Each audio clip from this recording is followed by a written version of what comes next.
Welcome to Chebacco Chats, Season 3, Episode 11. I'm Jenna Jondro, Communications and Engagement Manager at MDI Historical Society, and your host today. Chebacco Chats uses a webinar format.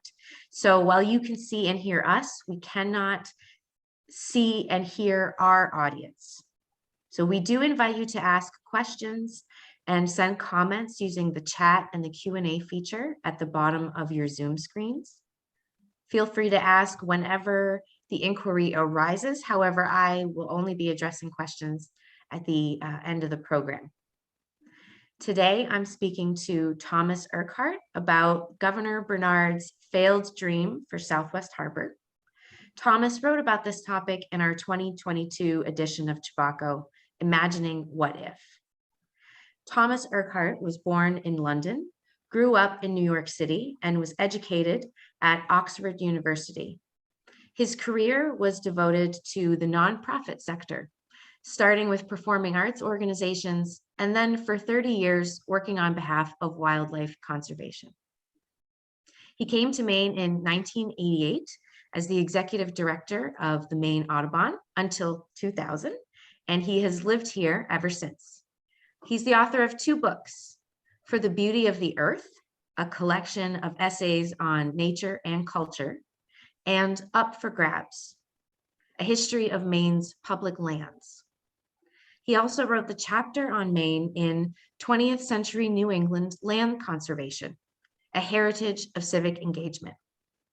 He and his wife, children's author Amy McDonald, divide their time between Vinyl Haven and Portland. Thomas has appeared on Chebacco Chats before, and I'm excited to welcome him back. So thank you for joining me today, Thomas. Well, thank you for having me today. I am going to share my screen right now. Where are you zooming in from today, Thomas? I'm in Portland, in our apartment. And I was commenting a little bit earlier about your beautiful sunsets. Well, at least the sun's gone down, so I'm not going to be backlit. Whoops. Okay. You should be seeing my screen now. Okay. And now I should be in slideshow mode. How does that look? Looks terrific. Great. Okay, so my first question for you, Thomas, is your article in Chebacco was about Governor Bernard's failed dream for Southwest Harbor. What was the impetus for exploring this topic? What led you down this research path? Well, it was while I was actually writing my book Up for Grabs. In the course of that, I read an awful lot of the statutes and resolutions of the General Court in Massachusetts before the Revolution. And Governor Bernard's effort to settle Southwest Harbor really was a very instructive one from my point of view, because it showed how the grants were made and what kind of conditions were put on them. It also showed how they were developed. Governor, and I think we'll see it later on, but Governor Bernard had quite a detailed plan for developing Southwest Harbor. So I was a resident of Bernard on MDI for 7 years. It was on my address, and I failed to know who that might be referencing. And so I would love for you to tell us a little bit, who is Governor Bernard, and what was his connection to MDI? Well, Governor Bernard was in fact the last civilian governor of the Massachusetts Bay Colony before the Revolution. He succeeded Pownall, who was instrumental, among other things, in the establishment of the boundary between the British and the French portions of North America. He was he came from a perfectly decent but not very grand background. He actually went to the same two schools that I went to, which gave me a kind of fellow feeling with him. And indeed, he does seem to me to be a sympathetic character. He, had he lived in a different time, he might have been a very good reformist governor. He really did like the colonists, and he was very loyal to the British Crown. But as things got steadily out of hand, he did not have basically the confidence and the personality to withstand, the growing malice that people were directing towards him. However, in the good days, when just before all of that happened, when he became governor of Massachusetts Bay, he had a bit of a it was sort of unfortunate, because he was appointed governor by George II, who promptly died. And so then he had to be reappointed by George III.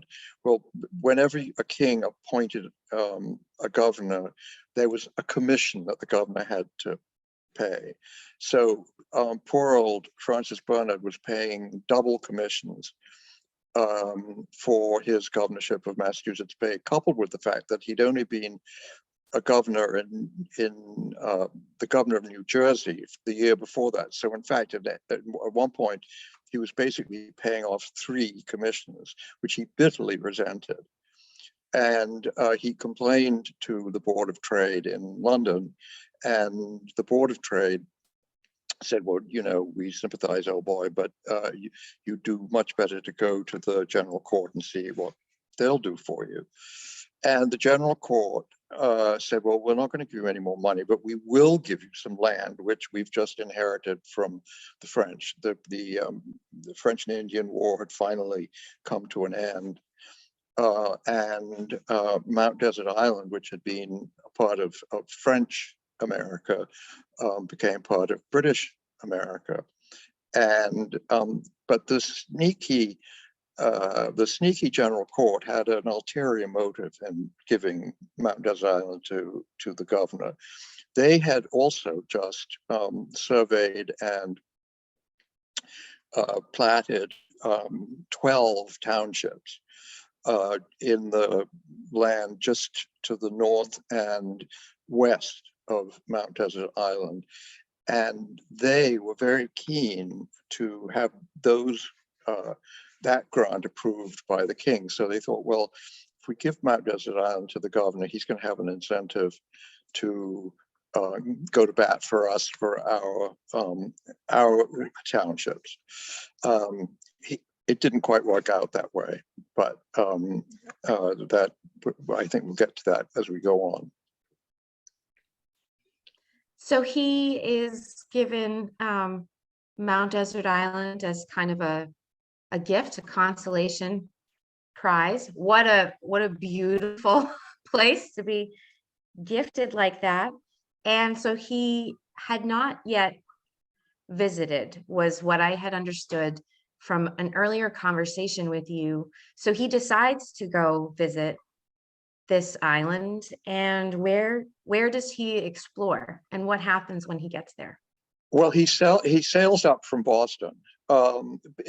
He spends 2 weeks altogether, and it's one of the few. I think it's the only diary that we know of that he ever kept, which sort of suggests how excited and important it was to him. And he actually was already writing back to the Board of Trade in England, saying, well, it's not worth much now, but it really will be. There's just all sorts of stuff I can do that.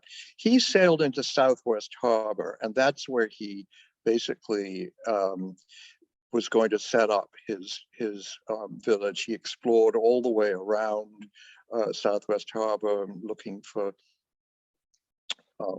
suitable land for salt hay and water and wood supplies for building mills and that kind of thing. And he then sailed all the way up to Soamesville, where he met with Abram Soames, who he had actually urged to settle up there, but even before he had been given the island. And he went up there to check on him, and he says, "Well, what a very neat, a neat house he's built for himself, although it's not quite finished." But he was particularly impressed by all of the fish flakes that he saw up there in Soamesville, and realized that another sort of thing of this future industry for his little colony would be fishing and preserving fish. On a later date, he did meet Soames, and Soames sort of took him around and showed him curious plants. I mean, what I love about all these people is that they were really, everything was new to them. So they spent a good deal of time just exploring. The governor was thrilled to find beavers and watch them chew down trees and build dams. And they, as I say, he and Soames went into the woods and discovered curious plants. He was there for about 2 weeks the first time, and then he went up again, always in the fall. So this is a question that just popped up in my head, but you mentioned that he has this journal that he's keeping, and you bring up the unusual natural history that he's being exposed to now. So was he listing some of the plants that he was coming across in his journal? No, that's the sort of disappointing thing. I mean, I don't know whether he, I mean, the answer is no. He talks about the beavers, and that's about the only thing, except for the trees, wonderful trees, which again, when he got to having to sell the idea to his superiors in London, one of the things that he talks about are the pine trees, which were, as we know, reserved for the king's navy. But he's not like a Jocelyn in terms of natural history, but I think he was just, interested in it. Absolutely, I would be as well. So he was granted this by the court, but it wasn't just a done deal as he kind of hoped or perhaps assumed. So what were some of the challenges that came about after the court granted the island to the governor? Well, there were quite a few. He sort of assumed that they, the general court gave him the island. All he had to do was to send the document to London, and they would, the king would sign it and seal it. And in fact, he was very, very wrong in thinking it would be so easy. And indeed, somebody said that his assumption almost amounted to arrogance. And poor Governor Bernard, his proposal went back and forth from the Board of Trade to the Privy Council. The first thing that happened was when the Board of Trade looked at it, they sent him an absolutely stinker of a letter because they discovered that he was the governor of Massachusetts Bay, and that the General Court of Massachusetts Bay had made this grant of land, which you're showing right now. Those are 6 of the 12 townships that the General Court wanted to develop, and the Board of Trade was very annoyed and said, you know, you have absolutely no right to do this. And you know, it turned out that the governor of Nova Scotia had complained. The problem being that with the end of the French and Indian War, the area between the Penobscot and the St. Croix was really mixed up. It had been gone back and forth between the French and the English so many times, and there were so many treaties and proclamations saying that it belonged to Nova Scotia, saying that it was given back to France, saying that it belonged to Massachusetts Bay. William and Mary said it belonged to Massachusetts Bay. George II said it belonged to Nova Scotia. And the Nova Scotia governor was very annoyed that Massachusetts Bay was kind of horning in on his territory.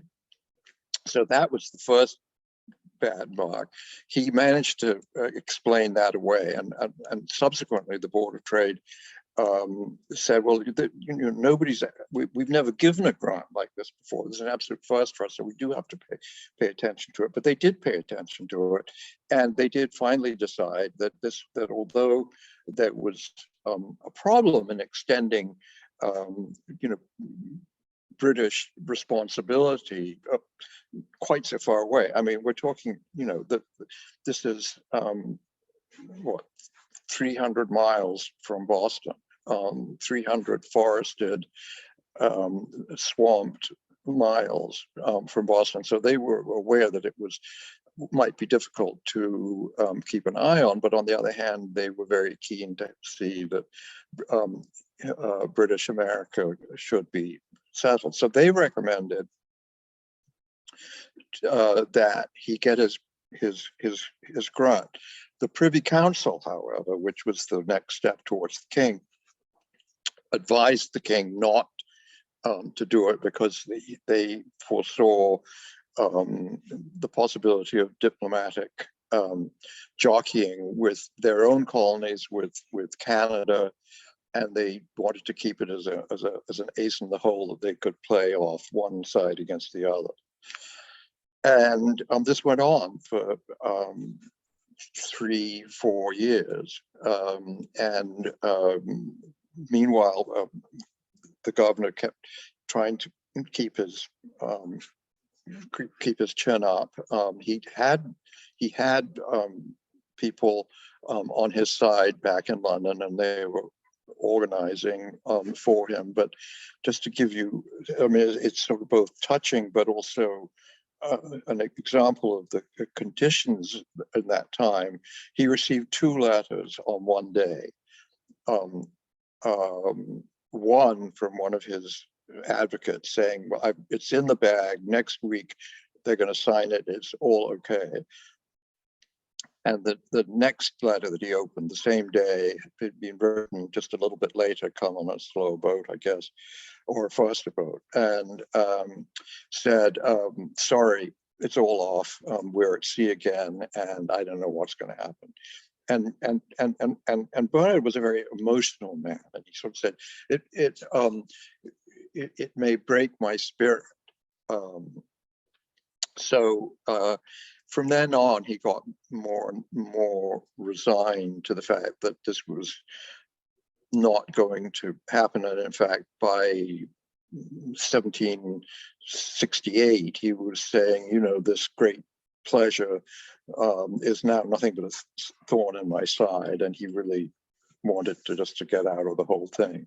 He also wanted to get out of Boston because the Stamp Act riots had really turned the tide against him, and he was viciously attacked in the general court. Sam Adams said that he was the most acquisitive and greedy person. Well, that's all very well, but British governors were notoriously underpaid, and as a way of giving them some extra money, they were allowed 1/3 of any contraband that was seized in their ports. Well, so it was perfectly legal at what was expected. I mean, he would take a third of the contraband, but you can imagine in a steadily polarizing situation between patriots and loyalists, one man's pirate was another man's patriot, and so he was accused of all sorts of things, which I don't think I don't think he was a bad man. I think he tried to play by the rules, but the rules were changing very fast. So he kind of moves forward in his dream and plan far enough to draft out kind of a settlement and what that would look like, and also had potential settlers for this. He did. place. So tell me more about that. Well, it was kind of, he did exactly the same thing as Brigadier Waldo had done 30 years before with Waldoboro, and he advertised for Germans. They all like Germans very much. They consider Germans stolid and hardworking and not likely to cause any trouble. So there were agents who would come and organize parties of German immigrants,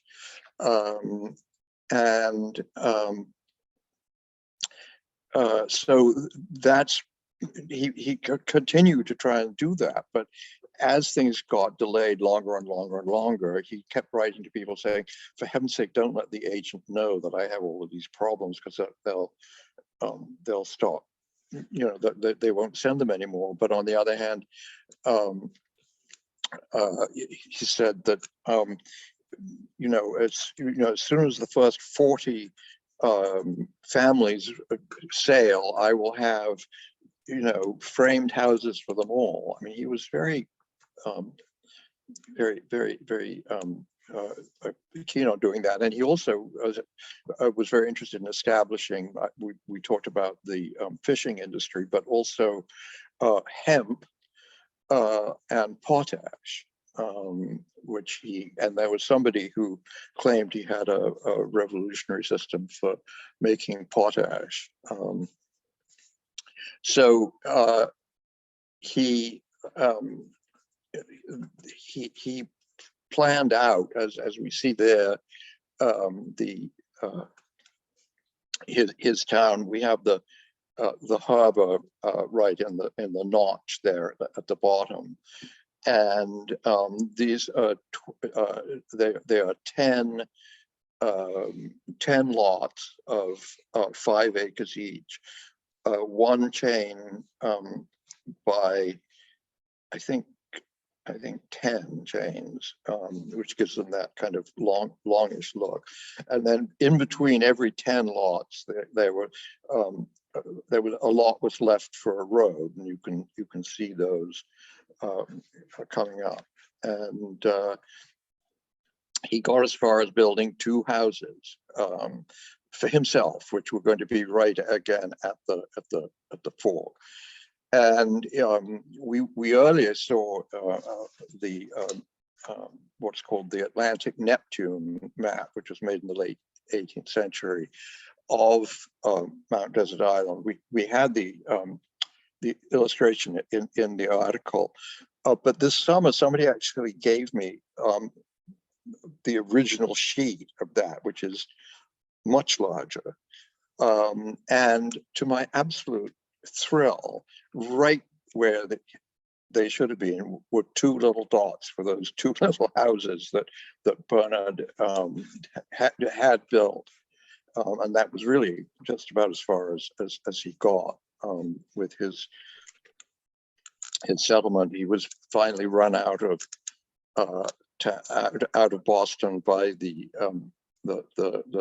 Patriots. They demanded his removal, and he got back to England, and it was 18 months later that he finally was given the title to Mount Desert Island, but he was, by that time, we were well on the way to the Revolutionary War, and he was back in England, and there was nothing they could do about it.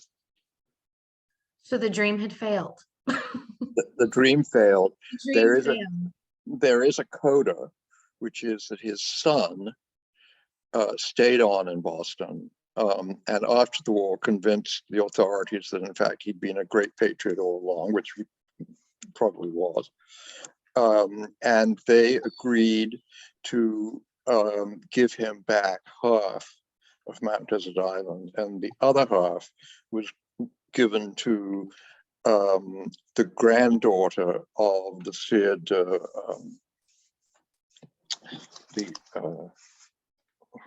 Cid, who had been given Mount Desert Island by the French king. So A. Bernard did hold half of it for a while, but he very quickly sold it off and returned to England. So we have an interesting view of that settlement that I just showed, and you can see the arrow pointing at that same kind of shape that we just showed on the map, and its orientation to the island in Southwest Harbor. So that's where he was hoping to put that settlement. And then I'm going to show that map again. If you could tell me one of the highlights, I loved hearing this story, one of the highlights of doing your research when it came to finding resources. Well, there are actually a surprising number of books, and Bernard's papers are in 5 volumes. And I had seen the little map you just showed me, and I was talking to Rainey and said, well, it would be just so lovely. I mean, I've heard that there is a map, but I can't, a layout of the plans. I can't have it. And she went to Rick Savage, who has a great collection of all of this kind of stuff applying to the island, and he produced this wonderful map. I mean, there's nothing like something like that to make you really feel you actually understand what he was trying to do. You see the roadways. I wish I could read some of the writing there. To me, it was illegible. But one of the things that, and again, one of the reasons I got interested in the first place was because the public lands originated from the fact that whenever a public township was sold, the government, the state, reserved 1,000 acres out of the 23,000 acres that make up the township, and set those aside for when the place would become an actual town, and they would have either the land or the money from the land to build a school, and in the early days build a church. That didn't last after the Revolutionary War, when state and church were separated. But and so you see it. I think the middle block, as I reading what he said about his plans, I think that was probably going to be reserved for the school and the church. But as I say, it's very hard to read what is actually written there. But it was I mean, I can't tell you, when Rennie sent me that picture, I just couldn't believe it. Good stuff. It was really exciting. It's the good stuff. Yeah, so thank you, Rick Savage, for bringing Thank that. you, Has Rick been a great Savage. hero of in the archives. So now would be a great time. If there's any questions from the audience, please put those in the chat, or feel free to try using the raise your hand feature. We can attempt to connect you on audio, or you can use the chat. Thomas, I wanted to thank you for being with us today. We learned a lot about Southwest Harbor and Governor Bernard's plan for that. And we did have our new assistant director take a picture at the head of Southwest Harbor. Many of you will recognize this area, but they do have condos at the head of Southwest Harbor now, and that beautiful tree, of course. And so this photo was taken yesterday. I can see there's no snow yet on the island. That's a great picture. I don't suppose anybody has any idea how old that tree is. I might be, because they've done a lot of work. So an arborist may have identified the age, but I don't know that. There's a handful of these at least, although a few less as we go along, because they get diseased and things like that. But it's beautiful It is all year beautiful. long, all year long. Just the pleasant, I think he said, and I will take the pleasantest lot for myself. And that was that's the pleasantest lot. You've got a picture of it right there. It's there wonderful, we go. Jenna. That's another, plum in the cake. Yeah, thank you to Lisa for taking this photo. And I haven't received any questions from the audience, so I will go ahead and put up our schedule for the remaining episodes left in Chebacco Chat Season 3. Again, Thomas, thank you so much for being with us. It was great to have you as our guest today. Well, it was a great pleasure for me to be joined with you, and it's a wonderful program. I shall look forward to joining as part of the audience for some of these great talks. We hope to have you back again in the future. I do have a comment from Andy Klein. Says the condos on the left were built on the site of Henry Hinckley's house.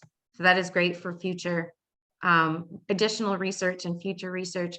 And then also we have a message from Ed Meadows, who says, so glad to see Thomas sharing his knowledge with us.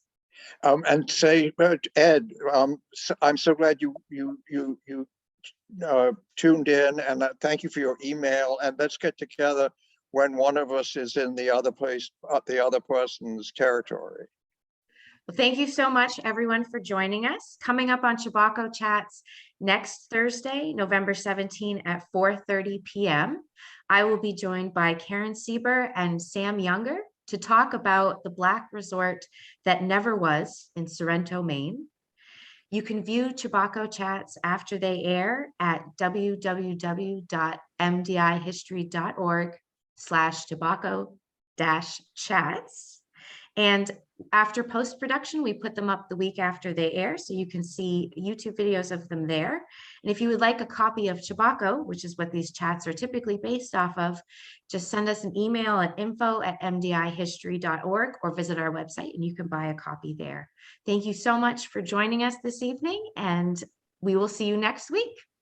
And thank you, Jenna. Good night, everyone.